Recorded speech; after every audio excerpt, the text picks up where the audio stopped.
Hey, paisans, the time has come. On the air since 2009, the independently produced, non-FCC compliant champ of video game talk podcasting. Here comes Tiger Claw Radio.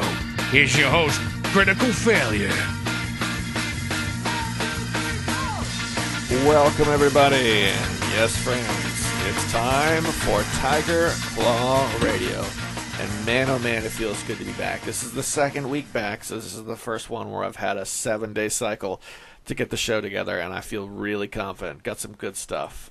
Quick overview. I've got one about Warhammer. Had some PC games that are way older than I thought they would be. You know, I didn't realize Warhammer went back with PC gaming as far as it does. I went over all the polls that we had set up in YouTube, which was kind of fun. And GTA6, they're saying it might be $100. So all that and more coming up. All right, so I went checking for chiptunes, right? This is the part of the show where we pay, here's a chiptune off the top of the show. And rather than go to Battle of the Bits and get the latest thing off of Battle of the Bits, which, by the way, their latest album was not bad. It was like a Mario Kart sort of theme kind of deal. I did get that album. It was the first album that they uploaded to Bandcamp in a long time, so that will be played on TCR at some point. But I just went to Bandcamp and looked at what they had going on in the chiptunes realm. What are the new albums? What are the albums everybody's downloading and stuff? And I just got a bunch of different things. And you know, if you've ever done that before, you'll see that the vibe is a pretty wide scope. So the first one is from I think it's Michi VGC, and it's called No Chill Number 2. And I don't know how this constitutes chiptune, except for the fact that they put an anime girl playing the guitar on the cover. Feels more shoegaze to me, but it's good stuff, man. So stick with us. This is Michi VGC on Tiger Claw Radio.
thought it was different. I mean, I really enjoy that sound, but it's pretty far from chip tunes, you know.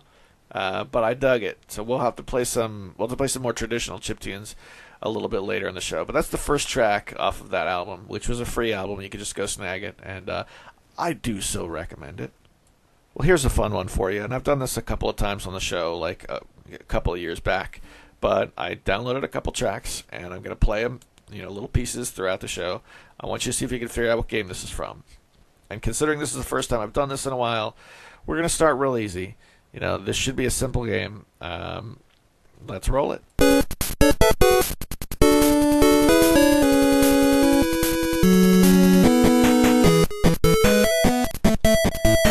you figured it out yet? Let's let this roll for like a few more seconds.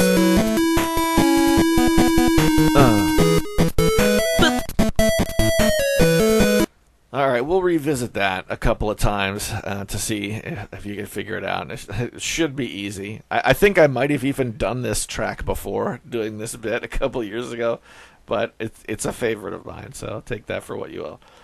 All right, let's check out our first our first bit here.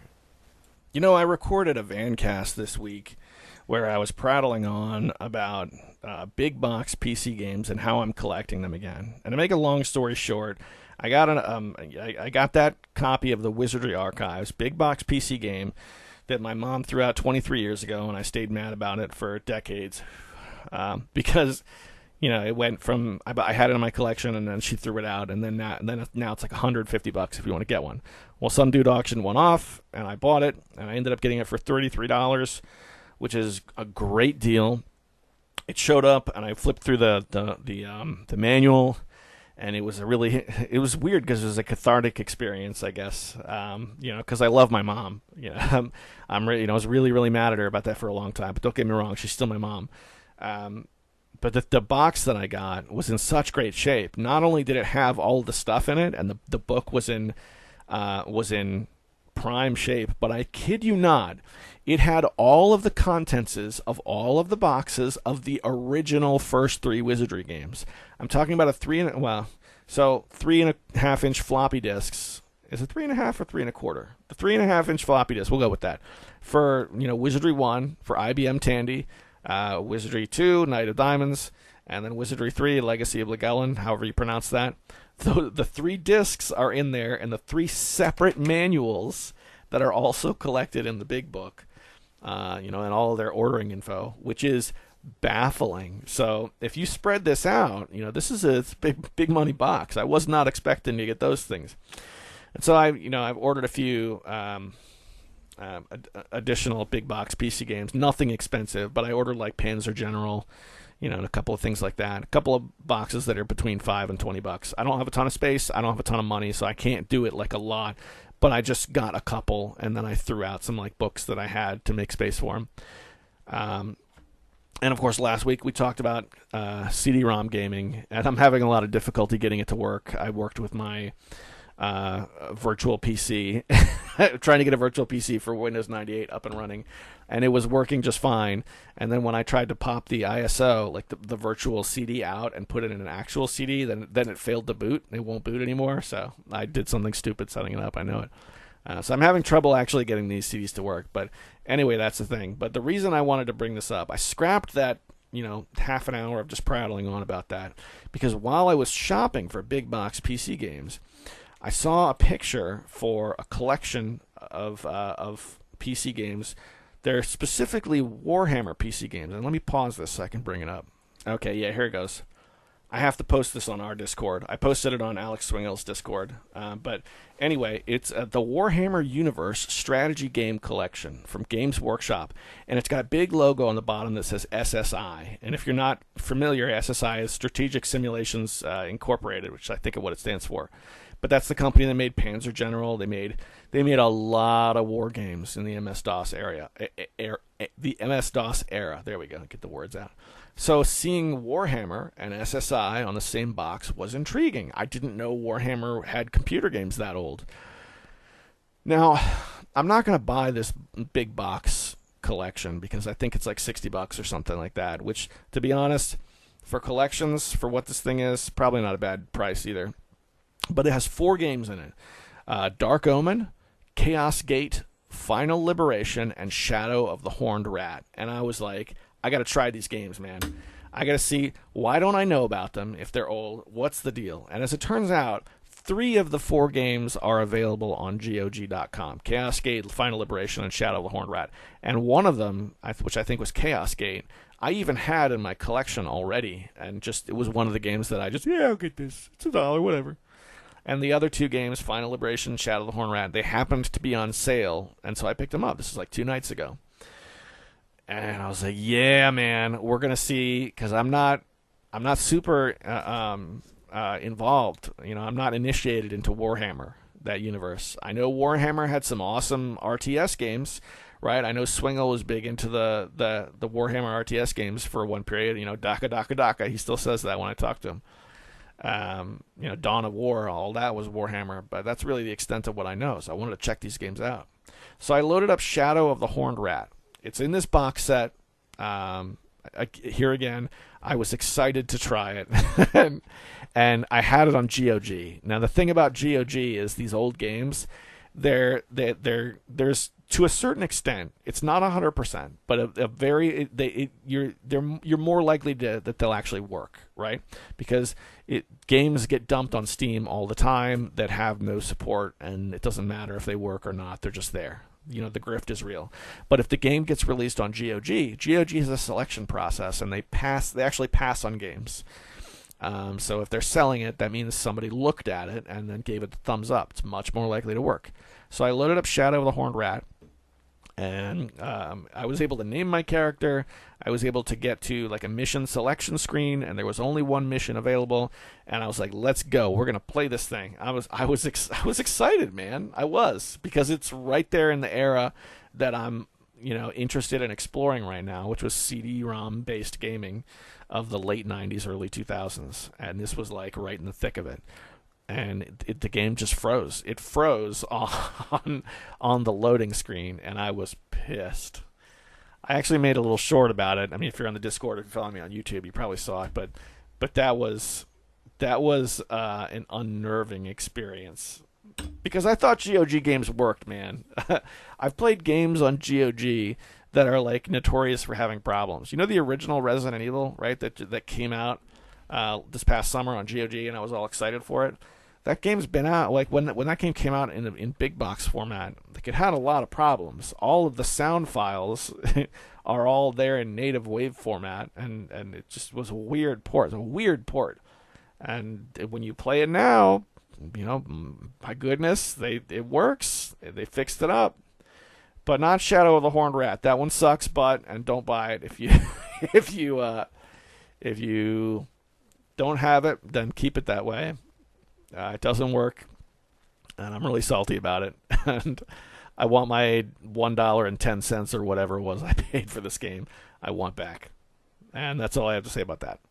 All right, friends, relatives, boys and girls out there. I've always maintained that the video game industry, at least the AAA video game industry, is a little bit too big for its britches. But my solution has always been, rather than take those guys down a peg, I just always had this feeling of, let's reach down below to lesser known, lesser funded projects and lift those guys up. I love Pico 8. I love independent gaming and all of that stuff. But what we're seeing here with Grand Theft Auto 6 in the horizon, I think, is it's a great indicator of that. And it's not the only indicator that AAA gaming is too big for its britches. Here's another one. The guys who made Skyrim can't make a game like Skyrim anymore. That's another one. But I wanted to talk specifically about Grand Theft Auto 6 because there was some talk that it could cost $100. And I don't have a ton of details about that. I have an article from what is this? CBR.com, which I think is a comic book company. I don't know. I could be wrong. A site I've never surfed into on my own volition. But they say, here we go. Companies are hoping GTA 6 is $100 so that they can raise their prices too. Gaming industry analyst says. There's no way First of all, Grand Theft Auto 6 really should have come out like more than 5 years ago, right? When did GTA 5 come out? A long time ago, right? When did the GTA 6 trailer come out? A long time ago, right? This is a game that's half a decade late. On top of that, GTA 5 was monetized for an additional decade after it's released. So what are they thinking? There's no way they're going to release it and it's going to be, $100, whatever price tag vanilla, and that's all you spend on it, right? It's going to be microtransactions. There's going to be online multiplayer that they're going to monetize. There's going to be this, that, buy the, power card to add points to your account. All this stuff. They're going to monetize this game for decades. So GTA 6 being $100 is absurd to me, but it's also like, I can see these guys doing this. I can see this being a reality. So I'm looking at this statistic, and I'm like, all right, at this point, even if it's not $100, I'm out. I'm out. I don't buy new games anyway. They got to come out, and they got to make the rounds for about a year to make sure they can patch up whatever they need. It's a good way to weed out the turkeys. But I just want to say collectively, there's no reason to get GTA 6. Because remember, the guys who made Skyrim can't make Skyrim anymore. And I think it's going to be the same thing with Rockstar. I don't think there's whatever you thought of GTA 4 and 5, whichever one you thought was better, whatever problems GTA 5 had, there's no way they can make a game like that again. There's no way. And it's a sad thing.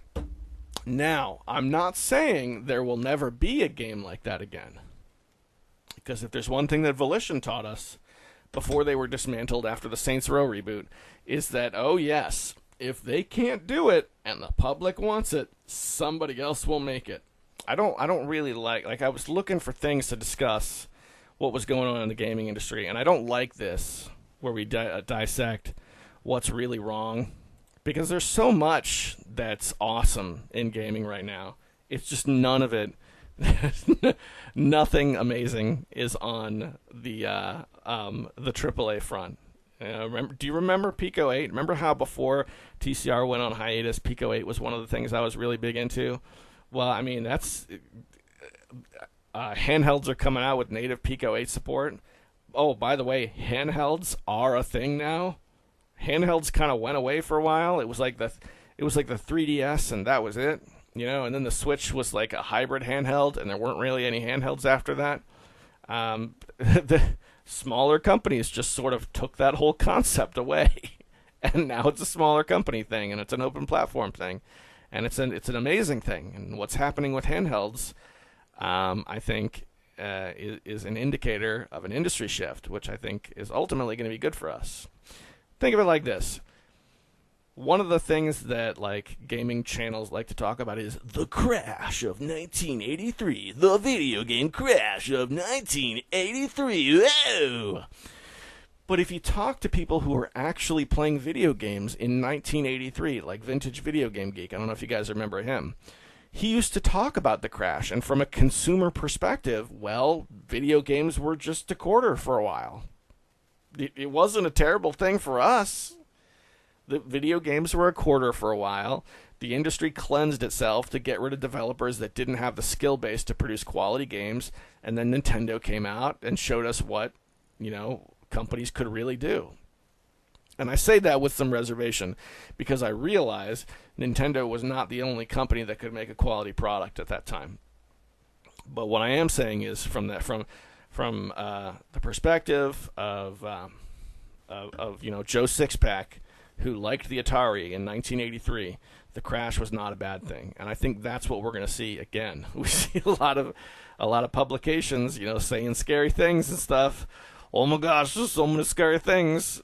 But meanwhile, you got little developers making things like Liar's Bar, and winning most innovative game design for their little poker bluffing game.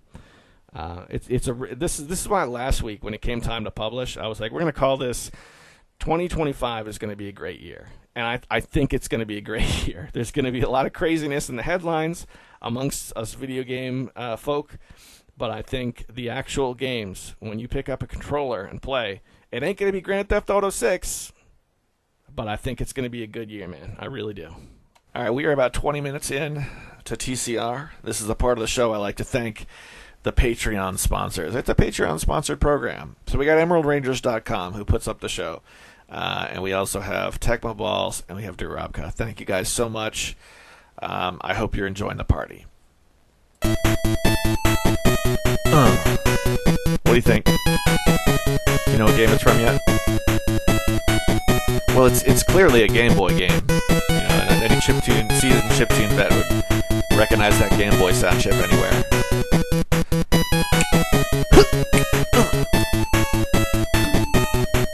I want to know what you guys think of artificial intelligence, AI. What do you think? Because I know we all come from, even in this little microcosm of TCR, the few of us who listen and hang out, we all come from different walks of life. What do we think of AI? All right? Because personally, I'm going to come out and say I actually enjoy AI. I was first introduced to ChatGPT from Mecha Menace, of all people. Shouts out to Mecha Menace, who was he originally framed it as, hey, you can find some help for your programming with ChatGPT. And you know what? Turns out he was right. I used ChatGPT for a lot of questions, you know, and I like in Dungeons and Dragons, I like seeing people make AI gens of their characters. I like, as long as it's disclosed that AI is involved, I love it. It's great. It is a cool thing. And it's shown up a couple of times in the video game world and drawn some controversy. Now, I want to be clear. I'm not talking about when a game uses AI and just passes it off, and we all know what's happening. A good example of that would be Evercade did that once when they first came out with the Duke Nukem cartridges. They used AI for one of the covers, and people who actually knew art spotted it pretty quickly. They were like, look at the way the fingers are done, look at the way this is done, look at the way that's done. No human being who's interpreting how a gun looks or a finger would look would do it that way. And they came out and said, yeah, and they fixed it. Okay, fine. So I'm more talking about two examples I can think of. One is called Liar's Bar, which is a Steam game that came out while we were on hiatus that I adore. I love Liar's Bar. It's a bluffing game where you play liar's dice and you play, without using the actual term, I think the actual game is called BS. You know, the card game where you play a number of cards and the next person has to guess if you're telling the truth or not. Well, there's a bunch of anthropomorphic characters, and they all have voice samples, and apparently the voice samples were AI generated, and it's fully disclosed, you know. And of course, they sound terrible. I mean, they're the worst voice samples, but they did what they could, and I personally don't mind at all because they're honest about it. It's a super small dev team making a tiny little indie game. And why on earth would anyone care? And a number of people were upset about it. Another prominent example, more prominent, would be Project Zomboid, one of my favorite games right now. So I mentioned last week that Project Zomboid had this big release that had been in the works for a couple of years. And one of the things, if you've never played it, there's a lot of tiny little icons in that game that affect your mood. You know, things happen to your character. You're too cold, it's too windy, you're wet, you're bleeding. You know, you're getting sad. All of these things have a little face icon, you know, and it's either happy or it's sad, depending on what have you. And in the previous version, they were really pixely, and they made higher definition versions for the new build, right? Awesome. The thing is, the new versions were created using AI. Now, personally, I understand why artists get upset, because it's like, this is not a tiny little game now. This is a huge game. Yes, it's an indie game. Yes, it's a small dev team. But they have the resources to get artists, so I understand why people are upset about that. On the other hand, it was fully disclosed, and it's smiley faces. We're not talking about like title screen art or something like that. We're talking about little tiny smiley faces. So I myself don't mind in the least, but I understand why people are upset about it. And on top of that, just cruising around, I see, you know, hey, I consulted ChatGPT for, I lost all respect for you. Like, it has a weird thing about it now. people are getting really, really upset, especially in the art world. Especially in the art world. It's like AI artists should be drug out into the street and bad things should happen to them. Why? I mean, okay, I understand that, it's a nuanced argument, but I just want to hear what you folks think. Let me know what you think, whether it's good or bad of AI. What are your thoughts? I think this might be a fun thing to do. We're going to look at some of the polls that I've put up on the YouTube channel and see how people are responding. If you're not familiar or you don't remember, 3 years ago, according to my community tab, there was this post. There's a video that talked about the polls that you put on YouTube, and they figured out that nobody was using community posts. That was a feature they added to YouTube that wasn't getting used at all. So when they made a poll, the algorithm picked up their channel and they skyrocketed, and so they told everyone about it. And there was like a token post that said, "Help me break the YouTube by liking this poll," and everybody posted this poll to like sort of shatter that benefit, which I think was a great thing, because otherwise, it would have been one of those things that like the upper bracket channels sort of keep to themselves. But anyway, if you look at my YouTube channel, I did that as well. I put out that same poll. It was a copy paste thing. But after that, I started making polls, and it's been a couple of years. So let's see how people voted. And they started out being like dumb. The first poll that I made that I wrote myself was, "Have you been squirmbled? Some symptoms include bamboozle and the old razzle dazzle," and 5 people voted on it, and they overwhelmingly voted for bamboozle. So I personally would have went with the old razzle dazzle myself, but there you go. So that was like a garbage poll. And then I started like, all right, well, let's think of simple questions to ask. That way, if you're scrolling around on your phone, maybe something we could talk about. 3 years ago, what should the game be for the month of June? Final Fantasy 1, Super Mario Bros. 2 Japan, Blaster Master, Legacy of the Wizard. Everybody liked Final Fantasy 1. You might remember that. That was 3 years ago. That, as a result of that, I think that was when, around the time Hemrock was going through, he was doing his top list of the Final Fantasy games, of the first Final Fantasy games, and he played all the way through the original Final Fantasy 1, I think, as a result of this poll and talking about it on the air. So that was pretty cool. And then I started asking more questions like what people thought about things. And even though I don't really use this stuff in podcasting in the past, I've always found this extremely interesting. So the next question I asked was, do you own an emulation-based handheld? This was 3 years ago I asked this question, and 7 people voted.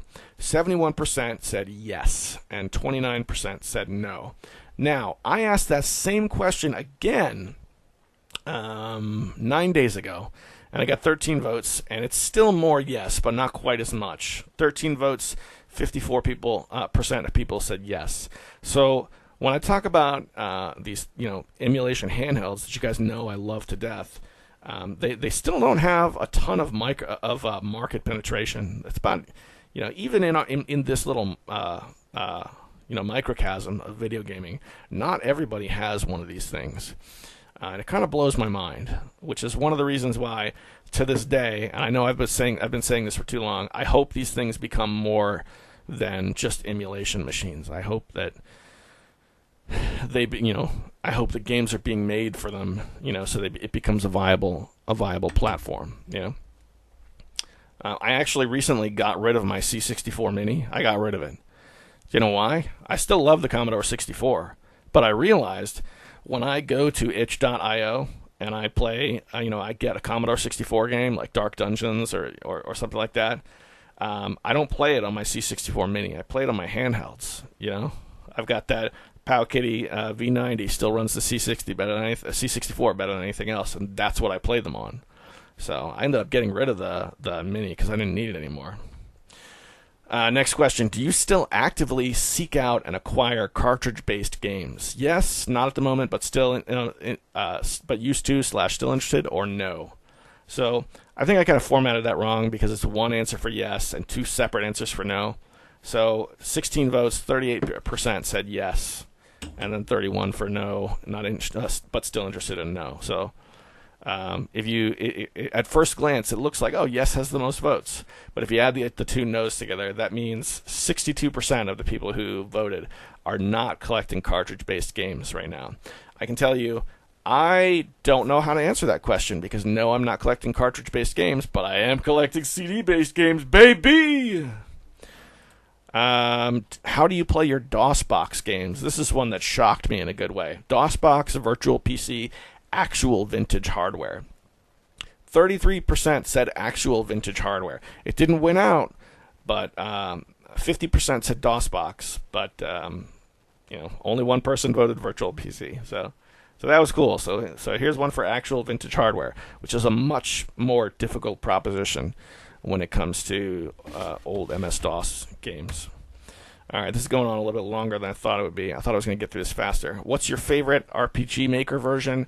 Most people said RPG Maker 2003, which I think is fair. 2000 is my favorite, but I know I'm in the minority on that one. Have you ever created and released a game, free or otherwise? 50% of people said no, 25% said yes, and 25% said not yet, working on it though. I'm not sure where I stand on this. I think for me it would be not yet working on it, because if you look at the past, I did release a demo that had about an hour of gameplay of an RPG Maker 2000 game, and I did that like 13 years ago. That's still out there on RPGmaker.net. The game was called Kolteka, Kolteka. Never finished the game, and it was done on the Don Miguel's version of RPG Maker 2000, so I can't finish it now. It's incompatible with the version of RPG Maker 2K they sell these days. So it is what it is. What it is. Next one was a garbage poll. Okay, Final Fantasy 2, Japanese 2, not US. Is it good? Is it not good? 11 people voted. 64% said they like it. So not an overwhelming favorable position, but people generally liked it. What did you think of the NES Zapper? This is probably one of the most voted polls. 80% of the people said they liked it. So people love the NES Zapper. In my opinion, the NES Zapper is the most favorably remembered experience with a light gun for me, period. I did get to play with that weird bazooka thing that came out for the Super Nintendo, but that thing was weird. I didn't like it like I liked the Zapper. The Zapper had some good games, and it was a clever device, and it wasn't overly complicated.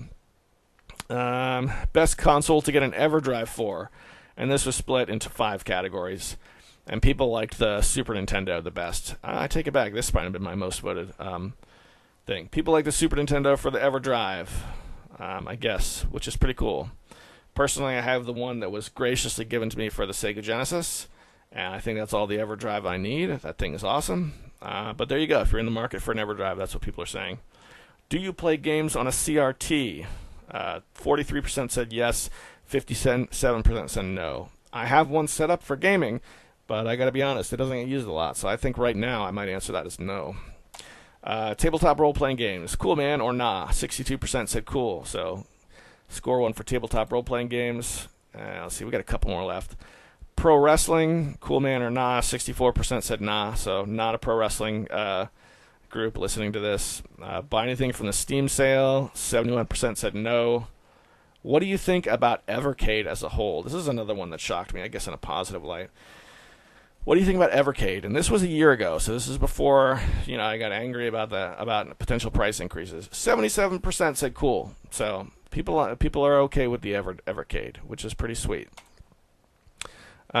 Should light gun games make a comeback? And 88% said yes, light gun games should make a comeback. And I would love to there's a light gun that you can get for your PC that essentially just acts as like a mouse. You're point and clicking with the mouse.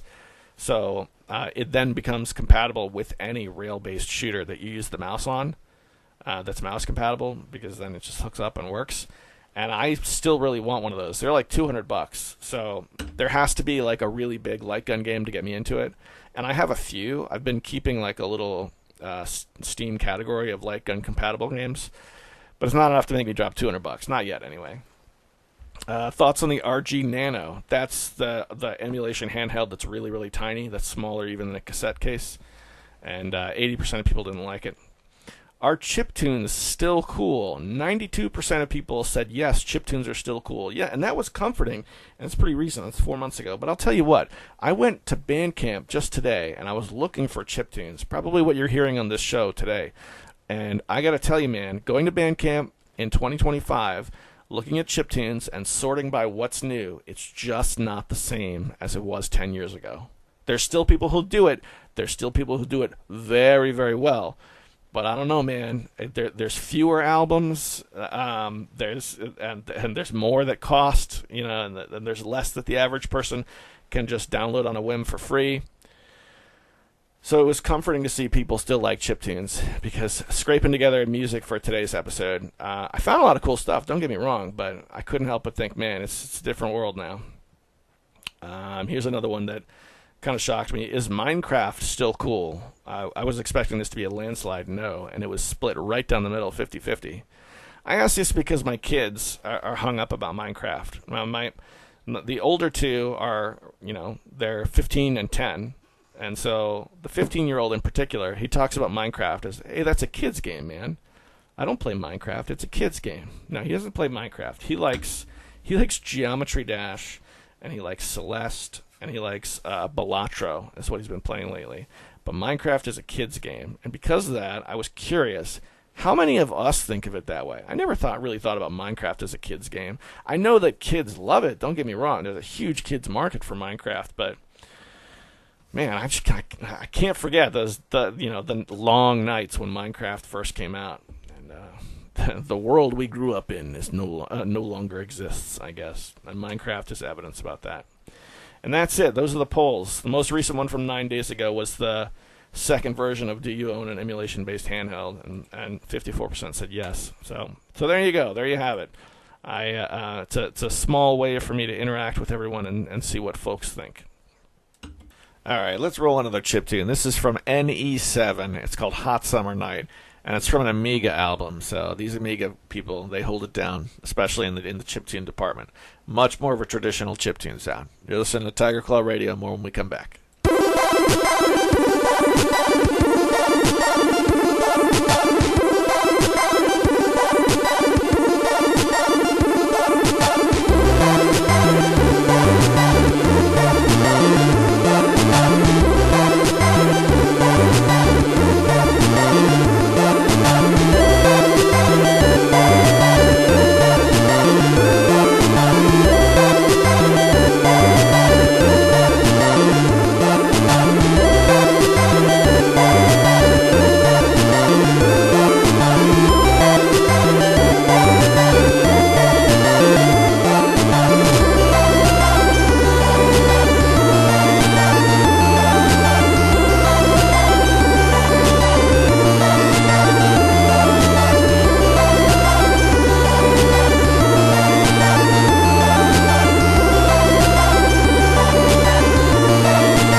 Yes, friends. Okay. It's time for that fantabulous form of entertainment we call the fail bag. I got some questions and comments, whatever you got. Got a few off of YouTube and as well as an email from my good buddy Hemrock. So we're going to go over this stuff, and then after the fail bag, we will figure out what our mystery chiptune is. All right, we're going to kick things off with an email from our good buddy Hemrock. And he writes, CF, wow, what a gold star episode. Great to have TCR back in action. 8-Bit Chintendo, a powerhouse kicking off the show. I figured I would drop an email in the fail bag like old times. Appreciate it, man. Sounds like you enjoyed the snow. Believe it or not, we got some down here in South Texas. My kids loved it. I got an extra day off of work, which is nice. Project Zomboid seems pretty cool. I started watching your Let's Play on YouTube. I thought about picking up a copy on Kinguin, but I've never used that website. Is it trustworthy? Is it simply a Steam key? Any more explanation would be is appreciated. Will do, brother. Let me get to the email, and we'll circle back to that. The game I believe you're referring to, in which you attempted to get working using a virtual machine, was Civilization II Test of Time. Yep, that was it. Great game, by the way. Speaking of Civ, have you ever played CEVO, C-EVO? It's been around since 1999 with a few different spin-offs like CEVO New Horizons that updates the game even further. It's free and modeled after Civ 2. I want to give it a try in the near future. It appears they've fixed some quirks that Civ 2 had, like the silly cheating AI and not having build queues, suboptimal city optimization, and CEVO has added a unit designer a la Alpha Centauri, where you can tweak units based on your liking and technology. Additionally, future technology has meaningful purpose in the game. They also have changed diplomacy to work more like Civ 3. Here's an overview video of C-EVO that I suspect you would enjoy. All right, quick break from the email. I watched about half the video he's talking about. This game looks dope. I downloaded it this morning, and this is the information that I got from it so far. So we had a freeware game called Free Civ, which has been around for a long time. That's a big one over on Linux. You'll find that game on like Linux file repositories and stuff like that. And the thing that stopped me from getting into Free Civ is that the setup was a little too convoluted and for a game that was so bare bones in the UI department. But otherwise, a good game. Not knocking Free Civ entirely, but you're going to spend a little bit of time figuring it out. You know, it's like, is this the server package? Is this the client package? I just want to play a single-player game, whatever. So I always had problems with that, but full disclosure, I'm a little dumb. So, you know, you might not have the same issue. So seeing a more updated game that's similar, like C-EVO or CEVO, as I'm going to call it from henceforward, was really cool. There's a lot of cool mods for it. There's a lot of cool stuff. It looks, you know, for a free game, it looks hella polished, you know, and old school Civ, in my opinion, is the best Civ. Now, Hemrock, I know you and I have always differed. You've been more of a Civ 2 guy, I've been more of a Civ 3 guy, but they're pretty close. I think we can all join hands and agree that like Civ 6 can go pound sand and whatnot. But anyway, I'm psyched to check that out. It's a project that's changed hands a couple of times. Like he said here, it was first put out in 1999, and then after it stopped, somebody else picked it up, and then which is where New Horizons came from. And then after that stopped, somebody else picked it up, and I have what I downloaded this morning was CEVO Distant Horizon, which may be exactly what he's talking about. But that's it. Apparently, ownership has changed hands twice. And the only other game I could think of that's done that is Angband, which was originally developed in the 80s, and then when the original developer, you know, lost interest or lost touch, somebody else just took it and was like, all right, well, I mean, it's a free and open game, so I'm going to keep developing this, and that's changed hands like 5 or 6 times. So that's amazing, and I got it installed, and I haven't had a chance to actually run a game yet, but I'm excited about it. That said, the video link that he drops, I don't think is on the Discord. So give me a second. I'm going to go drop that on Discord. All right, that's been posted. Let's get a sip of tea for CEVO. Thank you for that, brother. Let's get back to the email. Oh, yeah. Rest in Pepperoni Warcraft. I'm glad you were able to snag them on GOG before they pulled it. I still have those games on the CD, so I never picked up the GOG versions. The Warcraft series was released on GOG on the 28th of March, 2019. See the following information. Okay, so that means if they just pulled it in 2024, 19, 20, this is, what, 5 years, 6 years? Okay, I guess that counts. That's a decent run. You spoke about old DOS war games. It reminds me of of one of the few games I remember my dad playing way back in the early 90s on our IBM compatible PC. It's called HQ Command. Stop. All right, stop right there. I'm looking up that game real quick. Is it HQ Command or is it Command HQ? Because Command HQ is a game I have on Steam, and it is dated. Steam has it dated 1990, which is usually pretty inaccurate. It looks like you have it too, man. I wonder if it's this game. Is it Command HQ or HQ Command? Anyway, let's get back to the email. It fascinated me as a child. It's a real-time strategic global conquest title with multiple scenarios, such as World War I, World War II, the Cold War, and you can buy it on Steam for $7. Yeah, this has got to be it. I looked up Annals of Rome as per your suggestion. It looks really old school, like an 80s style war game. It's $5 on Steam, which to me is about $5 too much. That's fair. I wish there was some law that outlawed games to go in the public domain after 30 that allowed games to go in the public domain after 30 years or so. Annals of Rome looks like abandonware ilk, but I never played it. Is it any good? All right, back to CF here. It did actually go on sale during the Steam sale, so I didn't pay $5 for it. Would I say it's good conventionally? Probably not, but it's simple enough to play, and I really enjoy that aesthetic. Because you got to remember, I think I talked about this last week too. I spent a lot of time playing those kinds of games. I'm the youngest of 5 kids, so my older brothers oftentimes had the Nintendo and the Super Nintendo tied up, and I just couldn't get in and get a session. So instead, I played my dad's old IBM compatibles,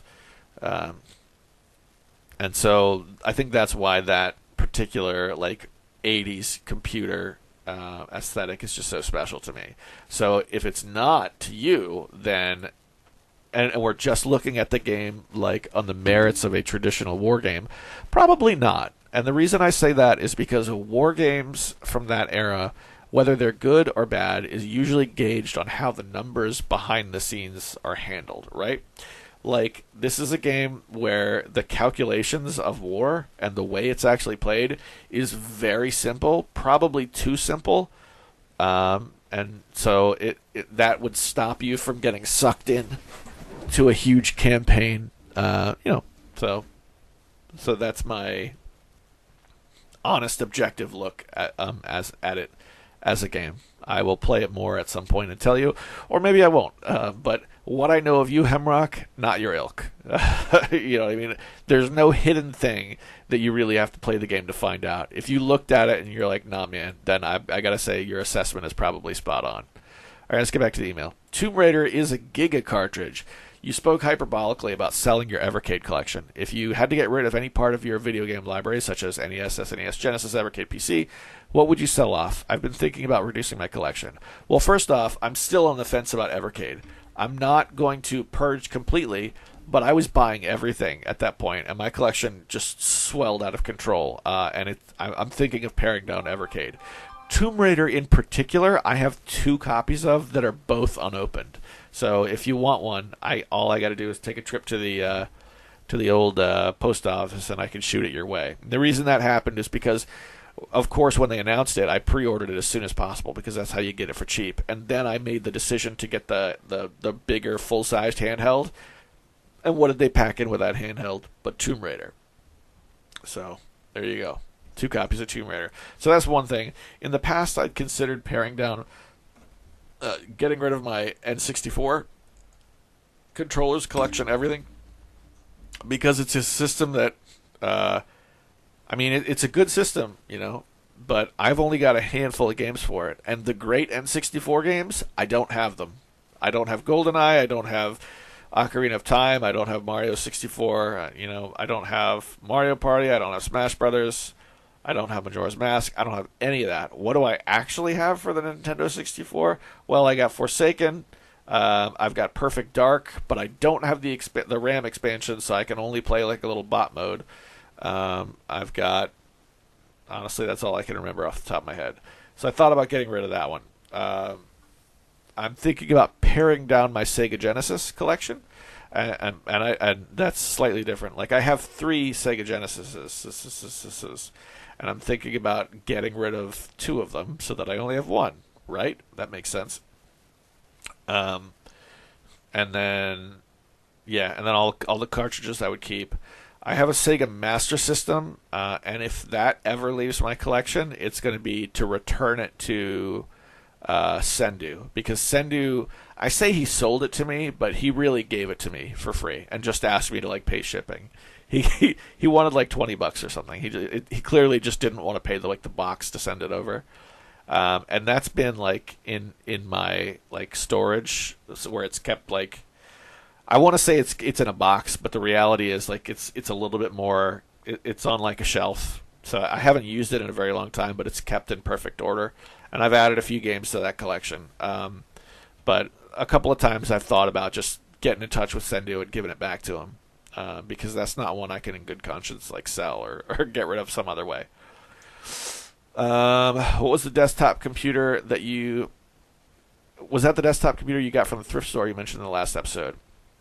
The same one you purchased when we went thrifting back in 2019? No, it wasn't. Unfortunately, that one did not work. That one ended up getting put in the garbage. This is one I got shortly after. It was just some machine, and it fired up right away, and it fired up with, apparently the previous owner had had installed Windows 10. And this is an older computer than Windows 10. It's got a floppy disk drive on it, even though it doesn't work. And so I fired it up, and there was like the password prompt, and I was like, okay, there's a password prompt, but whatever. That means that all the components are here. I'll put on a new OS, and we'll be good to go. So I flashed on. I reinstalled Windows, and I was up and running. But what I didn't expect was I had access to all the previous owner's files, including his Dropbox folder from the last time it synced with Dropbox, and that included apparently the previous owner had a bunch of job hunting materials in his Dropbox, including his personal ID and scans of his driver's license. And I deleted those immediately because I'm not a predator, but I'm like, man. I'm glad that his computer is getting recycled, but if you're gonna get rid of a computer, if you're gonna give it to the thrift store or whatever, make sure you just delete everything. Just delete everything. You can leave the OS there or not. Erase the OS too. That's fine, but make sure everything gets deleted, because I was definitely able to pull that up, and I did not have to do any hard drive forensics or anything to do it. It just was there. So I'd considered writing the guy a snail mail letter. Hey, I got your computer. Please watch out for this. Don't worry, nothing's going to happen. But in the future, but I didn't, because I felt like that was crossing the line. I didn't want to freak him out at all. All right, next. Oh, and what did I actually run on it?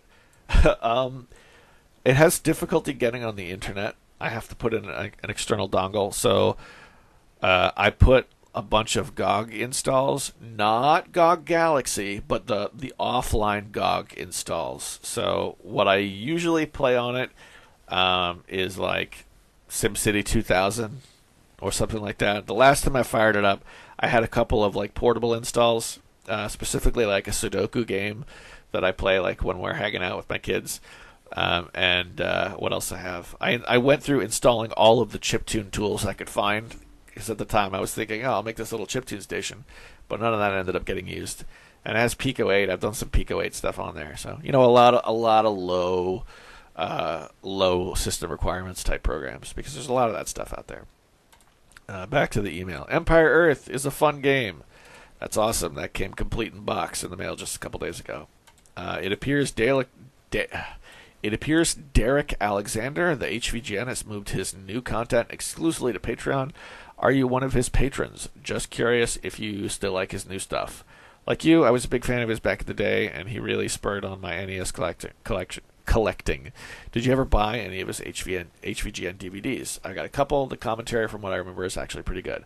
Okay, no, I don't support HVGN on Patreon, but it's nothing against HVGN. The people I supported on Patreon were more like music people. And when I for him, in his like Stop Skeletons from Fighting era, for me it was more like I would check in every like 6 months or like a year or so and just see what he was up to. I haven't really been like a video to video follower of his for a really long time. And that's not for any particular reason other than just like I pursued other interests and he continued to evolve down his path, and I continued to evolve down mine, and people just do that sometimes. One thing, while we're on the subject of Derek Alexander, he did a video about the original Resident Evil, right, on PlayStation. Tank controls everything. Now, this is where I split from a lot of people, because I love that game, and a lot of people hate it, and they cite a lot of complaints that are perfectly valid. And I think even the original developer was like, nah, you guys got to let that game chill, or something like that. I don't remember how he said it, but it was like, people tell me they love it and I get embarrassed and tell them to stop, or something like that. This is clearly a hill I stand alone on. So he talked about that game, and at one point in the video he says, yeah, so this game, does it hold up to today's standards? Sadly, no. And the way he said no in that video, he like put his whole body into it, and it was so exaggerated and accidentally hilarious. I loved it, and I God damn it, Derek. I want to clip that out and use it somewhere, but I didn't, because I don't talk to Derek, so I thought it would come across as like a jab. But I gotta look that up because it was too funny. But sadly, no. Derek. Yeah, but I hope he's doing well. What is he? I don't think I've ever signed on to a Patreon because I actually wanted to see the Patreon content. The people I supported on Patreon were just people who like I thought were amazing artists, and I wanted to drop $1 in the proverbial like guitar case. Which is probably why I run my Patreon the way I do. If you look at my Patreon, the actual posts on there are very few. If I'm going to post something that's not going to be on YouTube, it usually goes on the Discord so that it's not behind a paywall. And then Patreon is just the guitar case, you know? Excuse me. But now that I'm reading this email, I want to go back and check his channel out and see what he has, at least what he has publicly facing, because you know, he was also a pretty smart dude. He had, whatever. His videos are pretty well researched and watchable. Anyway, let's see what else we got. I hope we get more Kazlab audio comments. Yep, me as well, Kazlab, if you're out there. Hope you're doing well, brother. I actually picked up a Retron 3 a little while ago. Unlike the Retron 5, it supports composite output, and I have hooked up the old CRT in the game room, and I was even able to save it when one of my kids spilled water on it. It's great for a little pick up and play for the kids. Yes, indeed it is. So I'm a fan of the Retron 3. However, the compatibility is not perfect. For instance, it will not play the Magic School Bus title for the Sega Genesis that my daughter likes. That's a bummer. Thankfully, the Retron 5 will play it without a hitch. Yeah, I'm glad you brought up compatibility. I have not run into compatibility issues with my Retron 3 yet. I did run into compatibility issues with my, I guess you would consider it the Retron 1 HD, the one that's just the NES and it has composite outputs, and they sold it on Amazon for $20 for a while. I did a bunch of videos about this a year or two ago, where it was like, hey, I got this clone system, I really like it, let's try all the games and see what works and what doesn't. And a handful of games didn't work. Now, in my case, it wasn't anything that I wanted to play at that particular moment, so nothing sticks out to me as a game that didn't work on the original Retron, and I still would recommend that to anybody who wants to throw away NES. Is an amazing piece of hardware. But yeah, you're right. Clone systems, they always have compatibility issues, don't they? With my Retron 3, I have a small handful of games that I play, and they all work, and they're all Super Nintendo related. I played some Sega Genesis, but mostly when the Sega Genesis turned on, what we played was Bubble Bobble. I have a reproduction cart of the Bubble Bobble Mega Drive or Bubble Bobble MD which we didn't get in the States, and that works just fine. And then for NES, I most recently played River City Ransom with my daughter, and I posted the screenshot on the Discord. We played it for like 45 minutes or something, and she was like, "I'm kind of done." And I was like, "Okay." And I took a screenshot of like the password, the really long password system, in case she ever wanted to try it again. Because yes, River City Ransom had a bananas password system. It was 33 characters, but that's still a password. That's still something I can type in somewhere and actually get up and running. So there you go. Excuse me. Where do we leave off? Okay. As well as I'm writing this, today is the last day of MagFest. I am not there.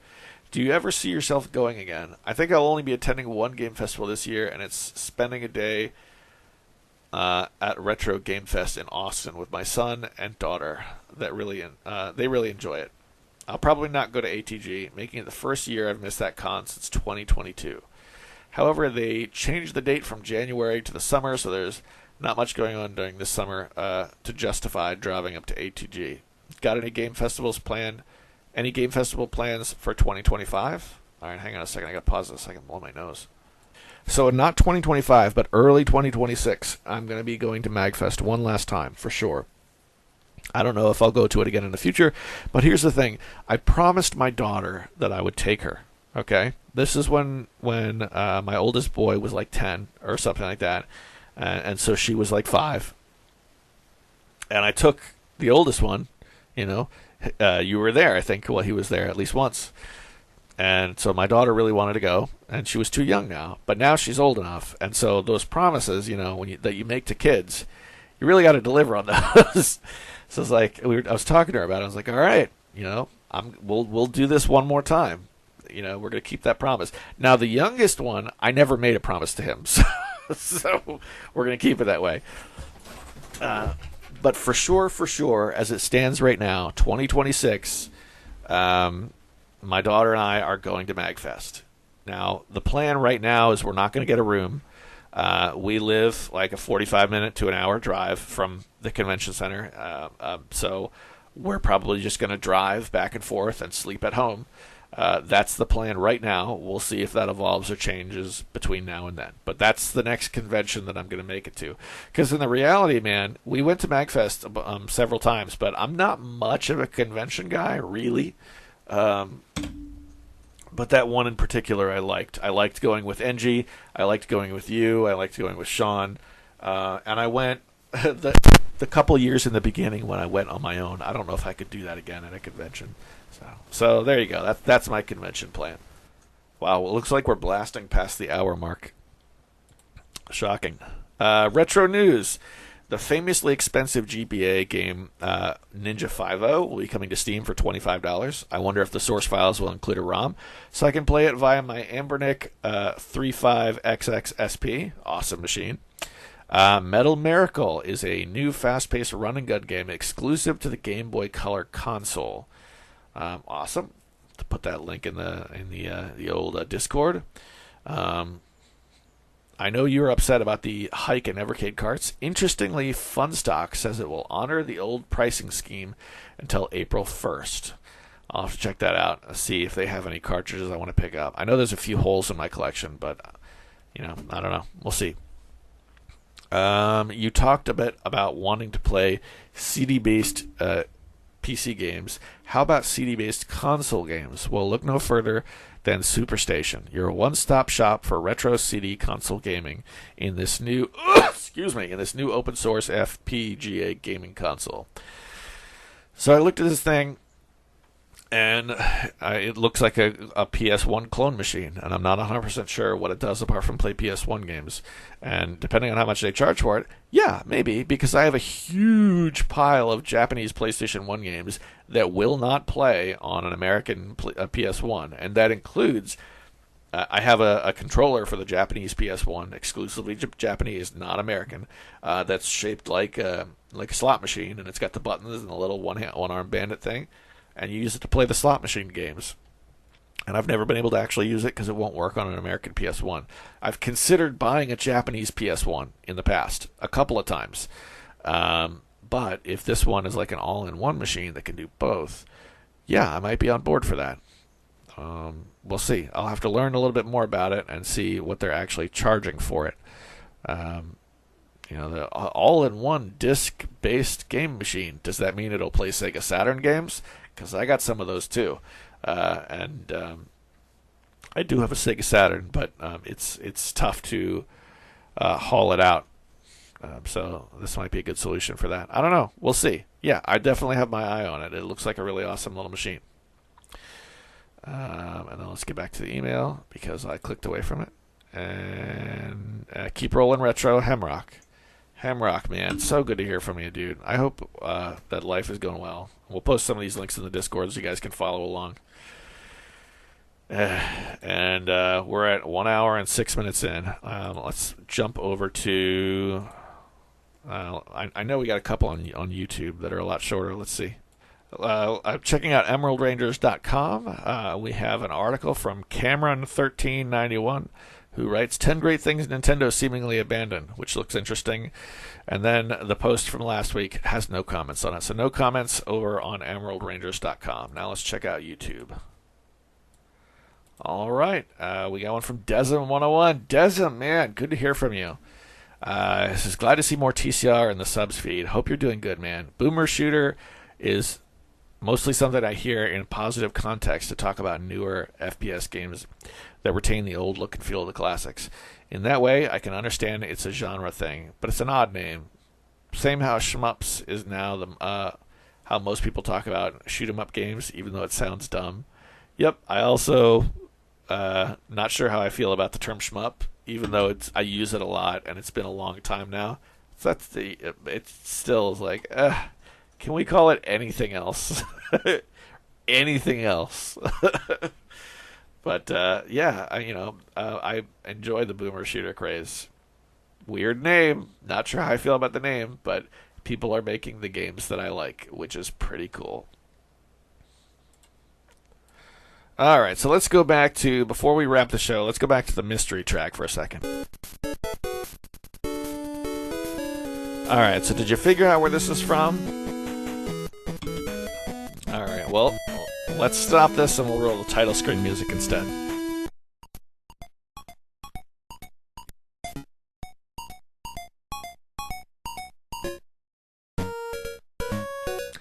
There it is.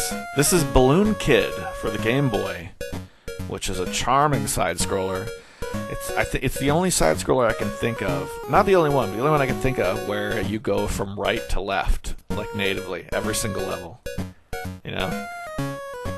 Which, at the time, because this would have been like early in the Game Boy life cycle, was really like the reverse of how things were going. I don't know. It was a charming game. I always really liked Balloon Kid.